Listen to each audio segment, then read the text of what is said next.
Hello guys, আসসালামু আলাইকুম। Welcome to Tania's kitchen. আজকে আমি আবার একটা নতুন রেসিপি নিয়ে আসলাম, মাওয়াঘাটের মতো ইলিশ মাছের লেজ ভর্তা। এখানে আমি 2 পিস ইলিশ মাছের লেজ নিয়েছি। মাছটা একটু ছোট, তাই এর জন্য এখানে আমি একটু বড় সাইজে কেটে নিয়েছি লেজটা। এখন আমি হলুদ মরিচ মাখিয়ে ভেজে নেব। দিয়ে দিয়েছি লবণ, সামান্য মরিচের গুঁড়া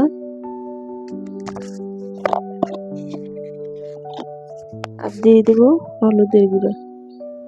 এখন হাত দিয়ে ভালোভাবে মাখিয়ে নেব।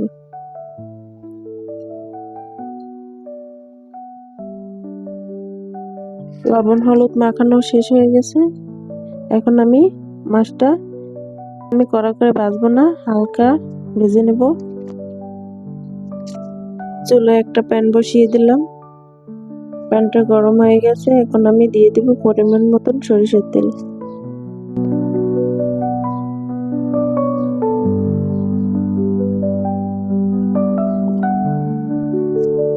তেলটা আমার গরম হয়ে গেছে। এখন আমি দিয়ে দেব লেজ দুটো।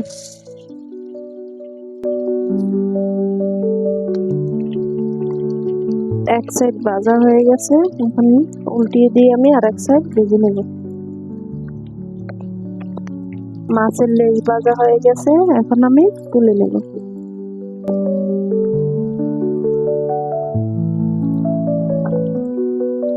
এভাবে ভেজে নেব। মাছ ভাজার তেলে আমি শুকনো মরিচ তুলে নেব। দিয়ে দিলাম শুকনো মরিচ। বেশি ভাজলে কালো হয়ে যাবে। আমি এরকমের ভেজে নিছি, এখন আমি তুলে নেব। মাছ ভাজার তেলটা দিয়ে আমি ভর্তাটা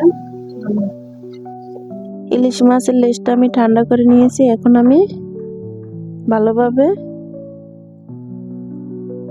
বেছে নেব। প্রথমে আমি মাঝখানে কাঁটাটা ফেলে দেব।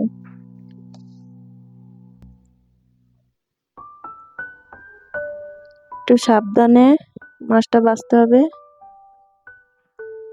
এত কাঁটাটা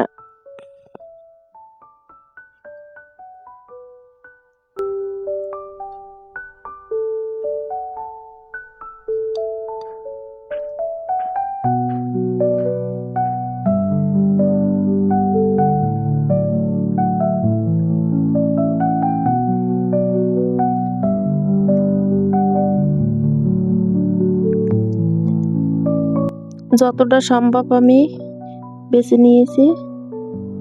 একদম ছোট্ট ছোট্ট কাঁটাটা 2-1টা থাকতেও পারে।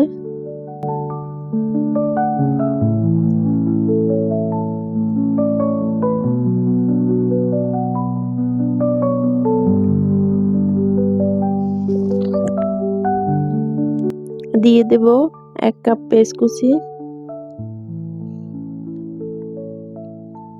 ধনেপাতা কুচি একটু কমিয়ে নেব।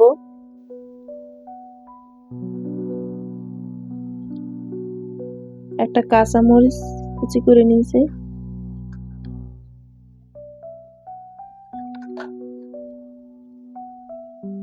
সামান্য লবণ দিয়ে পেস্টটাকে আমি মেখে নেব।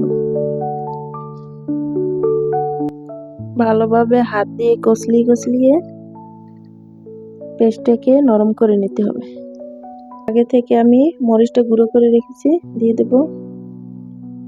জালটা আপনারা আপনাদের পছন্দ মতো দিতে পারেন।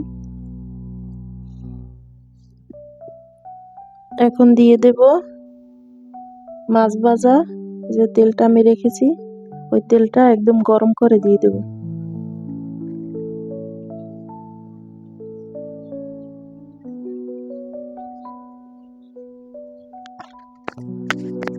তেলটা দিয়ে দিলাম।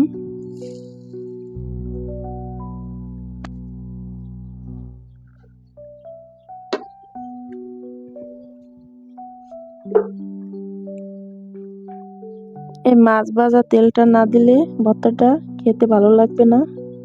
আপনারা ট্রাই করবেন এরকমের মাছ ভাজার তেলটা দিয়ে ভর্তা বানাতে। মাও ঘাটে এরকমেরই বানায়। খেয়ে দেখবো লবণ হয়েছে কিনা। ভর্তায় আমার একটু লবণ লাগবে, সামান্য লবণ দিয়ে দিলাম। এখন আমি পরিবেশন করে দেখাবো। এভাবে আপনারা বাসায় মাওয়া ঘাটের মতো ইলিশ মাছের লেজ ভর্তা বানিয়ে খাবেন। আশা করি আমার রেসিপিটা ভালো লাগছে। যদি ভালো লাগে তাহলে কমেন্ট করে জানাবেন কেমন হয়েছে, আর লাইক করে দেবেন। বাসায় এভাবে ট্রাই করবেন, ইনশাল্লাহ ভালো লাগবে। একদম পারফেক্ট ভাবে বানানো হয়েছে। আজকের মতো এই পর্যন্তই, আর অন্য কোনো দিন আর একটা রেসিপি নিয়ে আসবো। খোদা হাফেজ।